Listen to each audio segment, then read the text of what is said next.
The mists of time have a way of hiding the most dangerous men.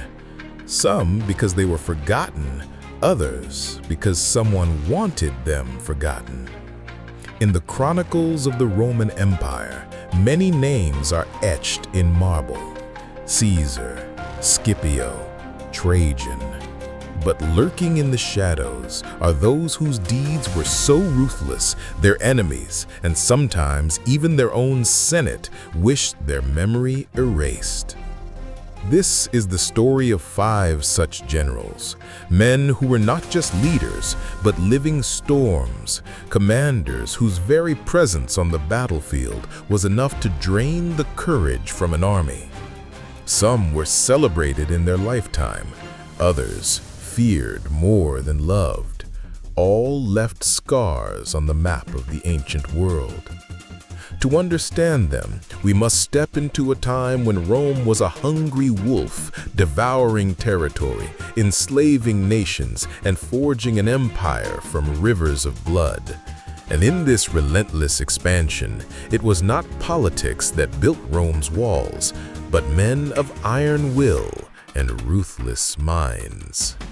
Gaius Marius, the relentless reformer.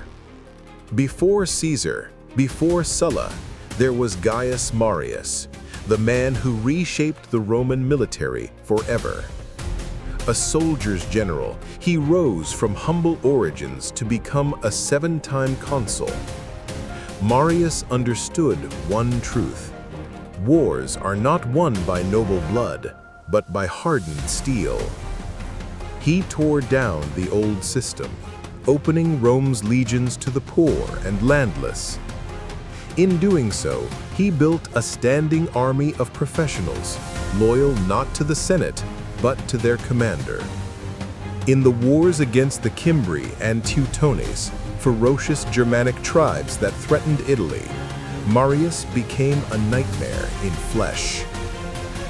At the Battle of Aquae Sextiae in 102 BCE, he used terrain, patience, and precision to trap the Teutones in a valley. As the sun rose, so did the killing. Roman Pila rained down, and the ground turned slick with blood. Marius's reforms would make Rome an unstoppable war machine, but also plant the seeds of civil war. For when soldiers followed their generals over their state, loyalty became a weapon, and Rome would pay for it. Lucius Cornelius Sulla, the dictator who marched on Rome. If Marius was the architect of a new army, Sulla was the man who turned it inward. Brilliant, charming, and utterly ruthless, Sulla's military genius was matched only by his cruelty. During the Social War, he broke Rome's Italian enemies with surgical strikes, moving faster than his rivals believed possible. But it was in the east, against Mithridates VI of Pontus, where Sulla's name became a whisper of dread. The siege of Athens in 86 BCE was a grim masterpiece. The city was starving, walls crumbling under relentless bombardment. When Sulla finally broke through, he unleashed slaughter. No pleas for mercy were heard. Athens was punished for defying Rome. And then came the unthinkable. Sulla marched his legions on Rome itself, not once, but twice. He tore through the city like a blade, posting proscription lists, names of enemies marked for death. Wealth was confiscated, rivals executed, and the Republic shivered. Sulla's legacy was fear itself. He had shown every Roman general that the legions could be turned against their own city. Germanicus, the avenger of Teutoburg. Not all feared generals ruled through cruelty. Some inspired terror in their enemies through relentless vengeance. Germanicus Julius Caesar was one such man. In 9 CE, 3 Roman legions were annihilated in the Teutoburg forest by Germanic tribes under Arminius. It was a humiliation Rome could not forget. Germanicus was sent to avenge them. He did not merely defeat the tribes, he hunted them across forests and rivers, burning villages, slaughtering warriors, and recovering the lost eagle standards of Rome. At the Battle of Edistoviso, his legions crushed Arminius's coalition in open combat. Yet, Germanicus was more than a killer, he was a symbol. His campaigns brought a cold truth to Rome's enemies. Defy Rome, and you would not only lose, you would be erased. Suspiciously, Germanicus died young under mysterious circumstances.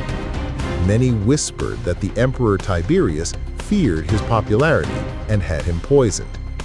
Rome had lost not just a general, but perhaps its greatest avenger. Marcus Licinius Crassus, the destroyer of Spartacus. Crassus was a man who measured power in coin and blood. Known as the wealthiest Roman of his era, he nonetheless carved his name into military history through the crushing of the Spartacus revolt. When the gladiator Spartacus led tens of thousands of slaves in open rebellion, Rome reeled. Legion after legion failed to stop them. Crassus took command and imposed iron discipline. Desertion was punished with decimation, every 10th man executed in front of his comrades.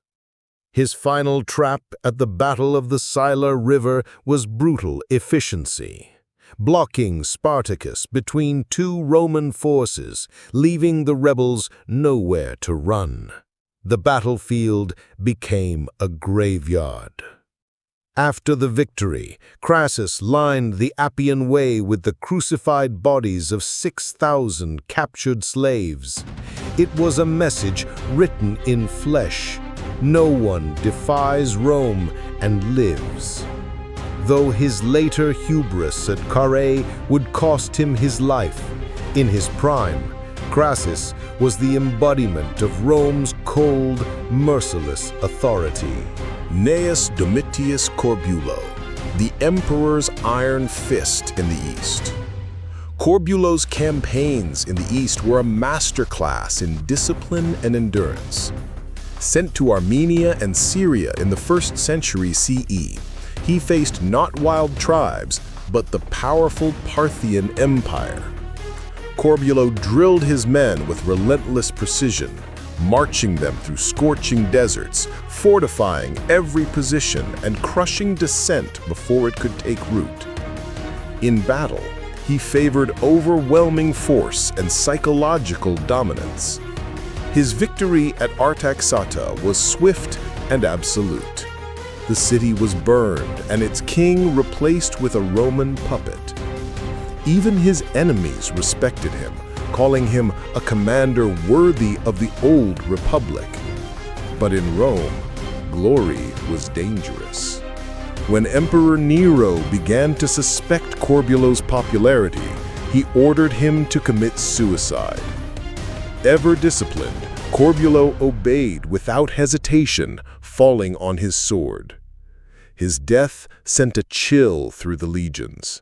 If even Corbulo could be struck down, no general was safe from the emperor's paranoia. These 5 men could not have been more different. Marius, the reformer; Sulla, the dictator; Germanicus, the avenger; Crassus, the executioner; Corbulo, the iron fist. But they shared a single thread. Each left behind a trail of fear, victory, and political unease.